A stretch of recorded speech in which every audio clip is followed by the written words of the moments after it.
Hello welcome. இன்னைக்கு நம்ம என்ன பார்க்க போகிறோம்னா ஜூட்டோபியா 2 ரிவ்யூ தான். ஆக்சுவலாக இந்த மூவி வந்து கிட்டத்தட்ட ஒரு 1 மந்த்ஸ்க்கு மேலே ஆயிடுச்சு. பட் வந்து ஹாலிடே, கிறிஸ்மஸ் ஹாலிடே, ஸ்கூல் லீவுன்றதுனால பசங்க வந்து அடம் முடிச்சதுனால வேறு எங்கே போகிறதுன்னு தெரியாமல் சரி ஜூட்டோபியா போகலாம் அப்படின்னு என் பசங்க ஆல்ரெடி இந்த படம் பார்த்து ஃபர்ஸ்ட் பார்ட் பார்த்து அவங்களுக்கு பிடிச்சிருந்துச்சு. ஸோ செகண்ட் பார்ட்டு கூப்பிட்டு போகலான்னு சொல்லியிருந்தாங்க. பட் நான் வந்து செகண்ட் பார்ட் வந்து ஃபர்ஸ்ட் பார்ட் பார்க்காம தான் போயிருந்தேன். பட் வந்து என் பசங்க என்கிட்ட கதையை சொன்னாங்க. ஸோ அந்த ஒரு நம்பிக்கையில் போய் பார்த்தேன். பட் வந்து எனக்கு யூஸ்வலாக அனிமேஷன் ஃபிலிம்ஸ் இந்த மாதிரி பொம்மை ஃபிலிம்ஸ்லாம் பிடிக்காது.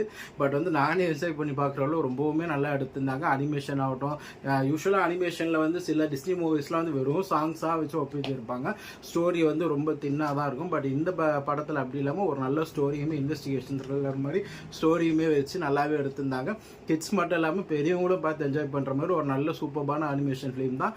உங்களுக்கு ஒரு வேளை நீங்கள் ஒன்றும் ஜூட்டோபியா தேட்டரில் போய் பார்க்கலன்னா கண்டிப்பாக பொங்கல் லீவ் டைமில் கூட 1-2 ஸ்க்ரீன்ஸில் வந்து சிட்டி சைடில் ஓடிட்டு தான் இருக்கும். கண்டிப்பாக ஃபேமிலியோட போய் பார்த்து என்ஜாய் பண்ணுங்கள். அண்ட் ஓடிடியில் வந்துச்சுனாலும் கண்டிப்பாக பாருங்கள். தமிழ் டப்பிங்கும் சூப்பராக பண்ணியிருக்காங்க. நானே வந்து எனக்கு இந்த அளவு இந்த படம் பிடிக்கும்னு எதிர்பார்க்கல. ஏன்னா வந்து யூஸ்வலாக வந்து அந்த அனிமேஷன் ஃபிலிம்ஸ்லாம் நான் அவ்வளோ லைக் பண்ண மாட்டேன். பட் பசங்களுக்கோசரம் போய் பார்த்து எனக்குமே இந்த படம் ரொம்ப பிடிச்சிருந்துச்சு. அண்ட் ஜூட்டோபியாவில் வந்து தேர்ட் பார்ட்டும் வரும்ன்ற மாதிரி தான் முடிச்சிருக்காங்க. ஸோ வந்து தேர்ட் பார்ட்டும் நல்லா ஹிட் ஆகும். ஏன்னா இந்த செகண்ட் பார்ட்டே வந்து செம்மையாக வசூல் பண்ணிட்டு இருக்கு. அண்ட் தமிழ்நாட்டில் எல்லாமே நிறைய தேட்டர்ஸில் 1 மந்த்துக்கு மேலே கண்டினியூவாக ஓடிட்டு தான் இருக்குது. ஸோ வந்து நீங்கள் ஒன்றும் பார்க்கலாம், ஃபேமிலியோட கண்டிப்பாக போய் பாருங்கள். அப்படி இல்லைனா கூட ஓடிடியில் வந்து கண்டிப்பாக ஃபேமிலியோட உட்காந்து பாருங்கள். பசங்களுக்கு மட்டும் இல்லை, உங்களுக்கும் பிடிக்கும். இது ஒரு சூப்பர்பான ஒரு அனிமேஷன் ஃபிலிம். தேங்க்ஸ். உங்களை நெக்ஸ்ட் வீடியோவில் மீட் பண்ணுறேன். பாய்.